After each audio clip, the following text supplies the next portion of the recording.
नमस्कार मित्रांनो, शासकीय योजना या आपल्या यूट्यूब चॅनलवर तुमचे स्वागत आहे। संजय गांधी निराधार योजना, श्रावण बाळ योजना व इतर सर्व पेन्शन योजनेचा लाभ घेणाऱ्या दिव्यांग बांधवांसाठी आज एक अत्यंत महत्त्वाची आणि मोठी अपडेट समोर आलेली आहे। मित्रांनो, एप्रिल आणि मे महिन्याची पेन्शन आता सामाजिक न्याय व विशेष सहाय्य विभागामार्फत दिव्यांग बांधवांच्या खात्यावर जमा होण्याची प्रक्रिया सुरू झालेली आहे। तहसील कार्यालयामार्फत हे पैसे जुन्या पद्धतीने वितरित केले जाणार आहे, पण हे पैसे मिळण्यासाठी तुमच्या नावावर तहसील कार्यालयात दिव्यांग म्हणून अधिकृत नोंद असणे अनिवार्य आहे। तसेच काही महत्त्वाची कागदपत्रे तुम्हाला त्वरित तहसील कार्यालयात जमा करावी लागणार आहे, अन्यथा तुमची पेन्शन थांबू शकते। तर मित्रांनो, कोणती आहे ती 5 महत्त्वाची कागदपत्रे हे आपण बघणार आहोत। नीट लक्ष द्या। महत्त्वाचं म्हणजे हयातीचा दाखला। सर्वप्रथम हयातीचा दाखला म्हणजे दरवर्षीप्रमाणे तुम्हाला या वर्षीही हयातीचा दाखला जमा करावा लागेल। हा दाखला तुम्ही ऑनलाईन सुद्धा काढू शकता।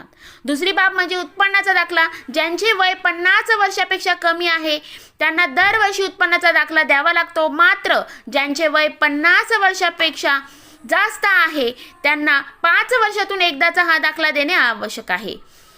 तिसरी बाब आहे आधार कार्ड। तुमचे आधार कार्ड अपडेट असावे आणि त्याला तुमचा मोबाईल नंबर लिंक असणे सुद्धा गरजेचे आहे। चौथी बाब आहे UDID कार्ड। हे सर्वात महत्त्वाचे कागदपत्र आहे मित्रांनो। तुमच्याकडे हे कार्ड असेल तरच DBT पोर्टलवर तुमची दिव्यांग म्हणून नोंद होते आणि तुम्हाला 2500 रुपये पेन्शन मिळू शकते। पाचवी बाब आहे बँक पासबुक। तुमचे बँक खाते DBT डायरेक्ट बेनिफिट ट्रान्सफर यासाठी पात्र असावे, म्हणजेच बँक खात्याला आधार कार्ड जोडलेले असणे अनिवार्य आहे मित्रांनो, तरच तुम्हाला या योजनेचा लाभ घेता येईल। मित्रांनो, तहसील कार्यालयातून स्पष्ट सूचना देण्यात आलेली आहे की जर तुमचे कागदपत्रे अपूर्ण असतील तर तुमचे पैसे खात्यावर जमा होणार नाही। त्यामुळे लवकरात लवकर तुमच्या जवळील तहसील कार्यालयाशी संपर्क साधा। तिथे गेल्यावर तुमचे स्टेटस तपासा। तुमची नोंद दिव्यांग म्हणून झाली आहे का, आधार आणि बँक लिंक आहे का, हे कागदपत्र व्यवस्थित जमा आहे का ही एकदा खात्री करून घ्या। जर